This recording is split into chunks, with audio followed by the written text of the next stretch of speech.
بسم اللہ الرحمن الرحیم۔ السلام علیکم جی۔ پیر سے جمعہ رمضان میں غامدی صاحب کے ساتھ خصوصی رمضان ٹرانسمیشن کے ساتھ حاضر خدمت ہیں۔ سوال و جواب کا سلسلہ ہے 15 منٹ۔ ہم سے بہت شکریہ، آپ کے وقت کا آغاز کرتے ہیں سوال و جواب کو لے کر۔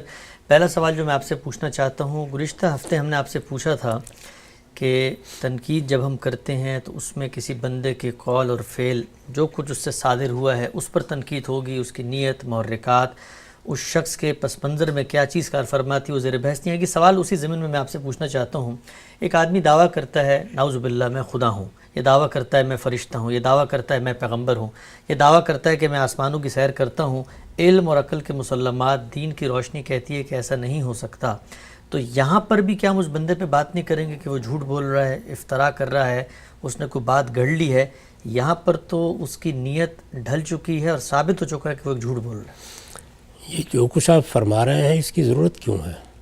یعنی وہ جو کچھ کہہ رہا ہے وہ غلط ہے، میں بتا سکتا ہوں کہ غلط ہے، یعنی اس کو توجہ دلائی جائے گی، اور اگر کوئی دوسرا آدمی اس کی بات سن رہا ہے تو اسے بھی توجہ دلائی جائے گی کہ اس طرح کے عاجز لوگ، ایسی مخلوقات جو اپنی معمولی حاجتوں کے لیے بھی بے بس ہو جاتے ہیں، وہ خدا کیسے ہو گئے؟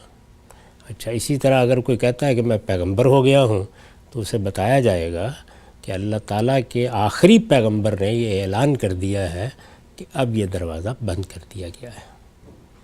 تو یہ میں بتا سکتا ہوں نا اس کو میں دلائل سے واضح کر سکتا ہوں، اس پر بھی واضح کر سکتا ہوں، وہ نہ سنے تو جو لوگ اس کی بات سن رہے ہیں ان پر بھی واضح کر سکتا ہوں۔ اس سے آگے جا کر مجھے کیا کرنا ہے؟ یعنی اللہ کے پیغمبر کی دعوت پہنچانی ہے، صحیح بات واضح کرنی ہے، استدلال سے اس کی غلطی بتانی ہے، یہ میری ذمہ داری ہے۔ مجھے اپنی ذمہ داریوں ہی تک رہنا چاہیے۔ میں ایک عام انسان ہوں، اور اس وقت سب لوگ عام انسان ہیں، ان کی حکومتیں بھی عام انسانوں کی حکومتیں ہیں۔ پیغمبر کی موجودگی میں اس میں کوئی شبہ نہیں ہے کہ اللہ کی حجت پوری ہو جاتی ہے تو پیغمبر کا انکار کرنے والے یا اس کی دعوت کو جھٹلا دینے والوں پر اللہ کا عذاب آ جاتا ہے، اور ان کے لیے سزائیں بھی اللہ نے مقرر کی ہیں، لیکن یہ پیغمبر کے اتمام حجت کے بعد ہوتا ہے۔ ہم عام انسانوں کے لیے یہ دروازہ بند کر دیا گیا ہے۔ ہمارا کام یہ ہے کہ ہم غلطی واضح کریں، استدلال سے واضح کریں، دین کی روشنی میں مسئلہ ہے تو دین کی روشنی میں واضح کریں، علم و عقل کے مسلمات کی روشنی میں غلطی ہو رہی ہے تو اس کو واضح کریں، اور اس میں مہذب لب و لہجہ اختیار کریں۔ اسی طرح یہ جو آپ نے فرمایا کہ یہ تو واضح ہو گیا کہ وہ جھوٹ بول رہا ہے، وہ ذہنی مریض بھی ہو سکتا ہے، اس کو کوئی الوژنز بھی پیدا ہو سکتے ہیں، وہ کسی خاص پس منظر میں کسی کے ٹرانس میں بھی آ سکتا ہے۔ تو کیا انسانوں کے بارے میں ہمارا یہ مطالعہ نہیں بتاتا کہ یہ سارے عوامل ہو سکتے ہیں؟ تو اس کے بارے میں خواہ کوئی بات کہنے کی بجائے ہم بات تک ہی محدود رہیں گے، یعنی قول تک یا فعل تک۔ ٹھیک ہے ہم صاحب، یہ بتائیے گا کہ یہ جو آپ بہت اصرار سے فرماتے ہیں قول تک یا فعل تک، اس کا کوئی نتیجہ بھی مرتب ہوتا ہے؟ مثلا ایک آدمی ایک بڑی گمراہی کو پھیلا رہا ہے تو اگر ہم اس کے صرف قول و فعل پر تنقید کرتے ہیں تو جو اس کے سننے والے ہیں ان کے لیے بھی دعوت کا ایک میدان کھلے گا، ایک بنیادی استدلال پہ لوگ آئیں گے، آرگومنٹ پہ بات ہوگی۔ اگر ہم نے شخصیت پہ کہہ دیا جھوٹ تو وہ بھی کہیں گے آگے سے جھوٹ۔ فائدہ کیا ہوتا ہے اس کا؟ یعنی سب سے بڑا فائدہ یہ ہوتا ہے کہ لوگوں کی توجہ اصل بات پر رہتی ہے، ان کے اندر ایک علمی استدلال کا ذوق پیدا ہوتا ہے، وہ چیزوں کو دلیل کی بنیاد پر جھٹلانا یا ان کی تصدیق کرنا سیکھتے ہیں۔ آپ یہ دیکھیے کہ ہمارے پیغمبر نے کیا اعلیٰ تعلیم دی ہے۔ یہودی بہت سی باتیں، بہت سے قصے اپنے ہاں کے سناتے رہتے تھے، ہر قوم میں اس طرح کی چیزیں ہوتی ہیں۔ آپ کے سامنے بعض چیزوں کا ذکر کیا گیا تو آپ نے فرمایا لا نصدق ولا نکذب، میں نہ ان کی تصدیق کرتا ہوں نہ تکذیب کرتا ہوں۔ صرف نظر کر لیجئے، اگر کسی بات کا کوئی اثر نہیں پڑ رہا کسی چیز پر تو آپ کو کیا مصیبت پڑی ہے کہ آپ ضروری وہاں مورچہ لگا کے بیٹھیں گے؟ اور اگر اثر پڑ رہا ہے تو کوئی بات ہوگی نا، تو بات کی آپ تردید کریں، یا اس کا کوئی فعل ہوگا جس میں غلطی ہوگی اس کی غلطی واضح کریں۔ اس سے لوگوں کے اندر یہ چیز پیدا ہوگی کہ وہ محرکات طے کرنے اور پس منظر جاننے اور نیت پر حملہ کرنے اور بد زبانی کرنے اور بد تہذیبی سے گفتگو کرنے سے گریز کریں گے، اور دلیل دینا سیکھیں گے، دلیل کی بنیاد پر بات کرنا سیکھیں گے۔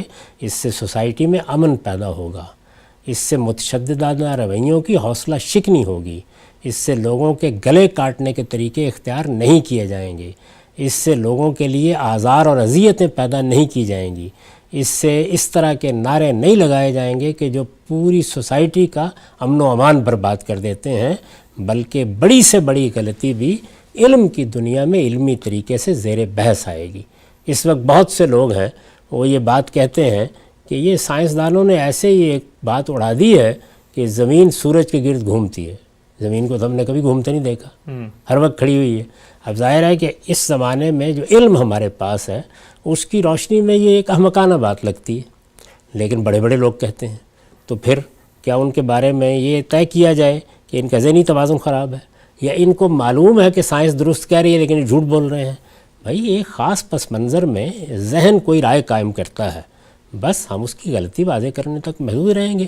علم میں، سائنس میں، کسی بھی چیز میں یہی کافی ہے۔ کتنے لوگ ہیں کہ جو نسخے ترتیب دے کے علاج کرنا شروع کر دیتے ہیں۔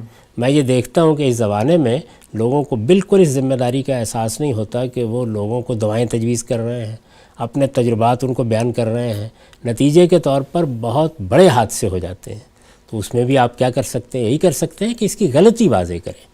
کوئی روایت ہے تو اس کی غلطی واضح کریں، کوئی طرز عمل ہے تو اس کی غلطی واضح کریں، کسی نے کوئی کام شروع کر دیا ہے تو اس کی غلطی، اگر آپ کے نزدیک غلطی ہے تو اس کو واضح کریں۔ جس وقت آپ مکالمہ کریں گے، جس وقت آپ اپنی بات دلیل سے کہیں گے تو سوسائٹی کے اندر امن، برداشت، حوصلہ، تہذیب، شائستگی کی اقدار فروغ پائیں گی۔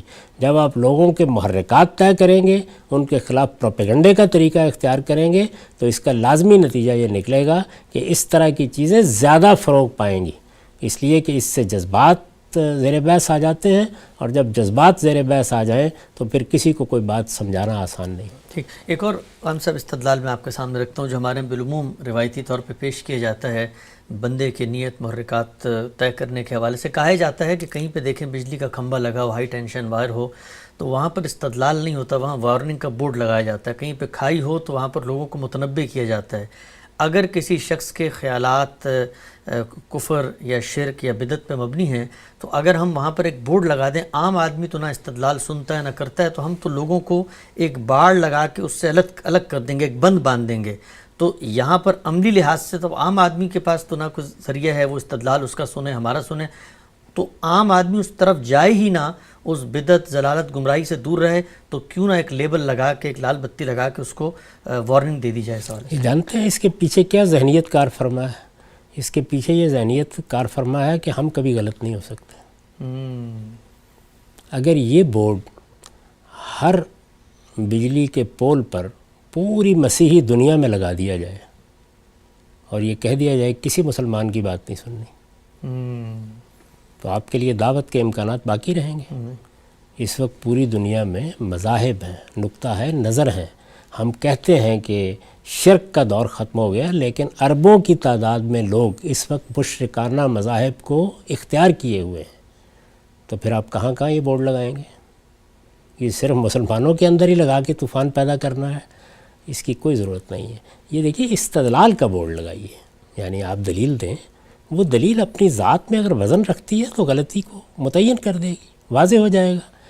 یہ جو پروپیگنڈے کا انداز ہے یا لوگوں کی نیت اور اس میں محرکات طے کرنے کا انداز ہے، یا اپنے ایک خاص تاثر کے تحت ان کو رکھ کر ان کے لیے خانہ متعین کرنے کا انداز ہے، یہ بہت خطرناک ہے۔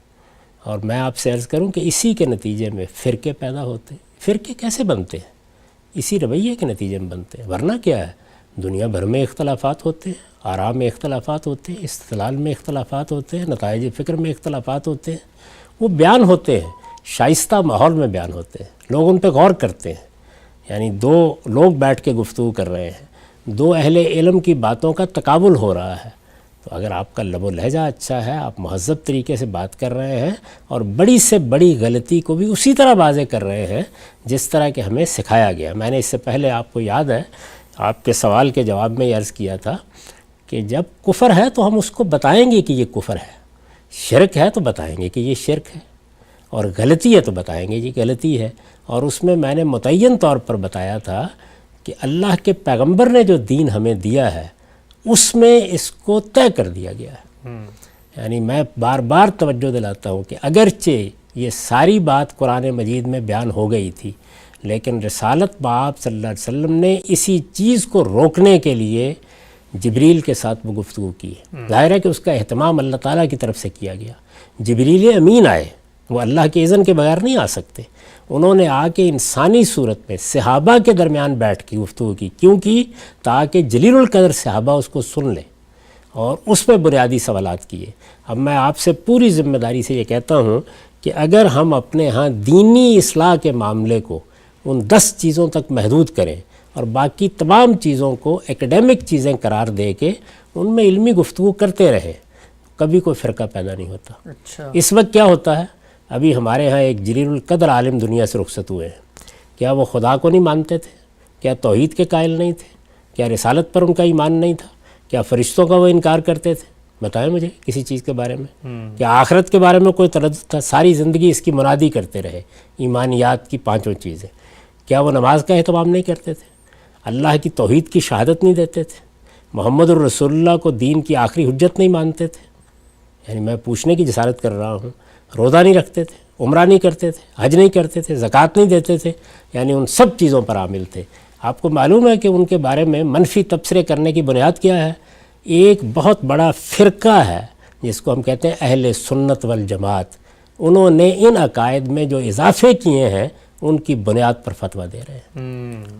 یعنی کچھ اضافے اہل تشیع نے کر لیے, کچھ اہل سنت نے کر لیے, کچھ ان کے اندر کے جو گروہ ہیں وہ کرتے رہتے ہیں. اسی وجہ سے میں یہ کہتا ہوں کہ مسلمان کی ایک ہی شناخت ہے اور وہ یہ کہ وہ مسلمان ہے, اور اس کے تمام معاملات کی اساس صرف اور صرف یہ چیز ہونی چاہیے کہ رسالت میں آپ صلی اللہ علیہ وسلم نے یہ 5 باتیں فرمایا ہے کہ ایمان ہے, یہ 5 باتیں فرمایا ہے کہ اسلام ہے. ان سے اگر کوئی انحراف کرتا ہے, یعنی وہ انحراف صریح انحراف ہے, وہ کہتا ہے میں نہیں مانتا, تو ہم کہیں گے یہ کفر ہے. اور اگر وہ ان کی تعویل کرتا ہے اور تعویل میں بڑا انحراف پوشیدہ ہے تو کہیں گے کہ یہ بڑی گمراہی ہے. بس بات ختم ہو گئی. اس کے بعد مختلف فرقوں کے عقائد کی کتابیں ہیں, وہ اہل سنت کی بھی ہیں, وہ اہل تشیع کی بھی ہیں, وہ اسماعیلیوں کی بھی ہیں, وہ عباضیہ کی بھی ہیں, وہ زیدیہ کی بھی ہیں. یہ ان کے عقائد کی کتابیں ہیں, ان کے مطابق فتوے دیے جاتے رہتے ہیں. ورنہ میں آپ سے سچ عرض کرتا ہوں کہ اگر آپ وہاں محدود ہو جائیں جہاں پر خدا کے پیغمبر نے جبریل کے ساتھ ملاقات میں اس اہتمام کے ساتھ اس امت کو کھڑا کیا تھا, تو اس طرح کے فتاویٰ بالکل ختم ہو جائیں گے اور مسلمان امت اپنے تمام اہل علم کی عزت کرے گی, ان کا احترام کرے گی, ان سے استفادہ کرے گی. اس کا بھی ہرگز یہ مطلب نہیں کہ ان کی ہر بات کو مان لے گی. نہیں, تنقید ہوتی رہے گی, غلطی واضح کی جاتی رہے گی, لیکن تنقید ہوگی, اس طرح کا لب و لہجہ نہیں اختیار کیا جائے. ٹھیک ہے, ہم سب اتحاد امت کے حوالے سے جو ہمارے یہاں بحث زیر بحث رہتے ہیں اس میں آپ کا پیش کردہ یہ فارمولہ بہت ہی اہم ہے. انشاءاللہ مزید بھی پہلوؤں پر آپ سے گفتگو کریں گے. ہمارے یہاں پہ وقت ختم ہوتا ہے.